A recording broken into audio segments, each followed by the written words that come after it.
আফগান স্পিনারদের পেতে পকেট খালি করছে আইপিএল ফ্র্যাঞ্চাইজিরা। দুই আফগান স্পিনারকে কিনতে কত টাকা খরচ করলো চেন্নাই ও মুম্বাই, বিস্তারিত জানুন পুরো ভিডিওতে।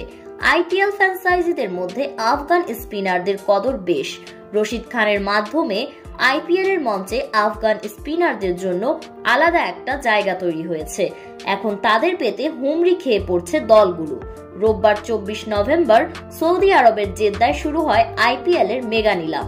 প্রথম দিনেই আফগান স্পিনার নূর আহমেদকে দলে পেতে 10 কোটি রুপি খরচ করে চেন্নাই সুপার কিংস।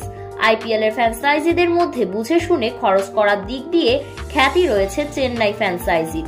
সে দলটি এবার 2 হাতে খরচ করেছে এই আফগান স্পিনারের জন্য। নিলামের দ্বিতীয় দিনেও আফগান স্পিনারদের চাহিদা কমেনি।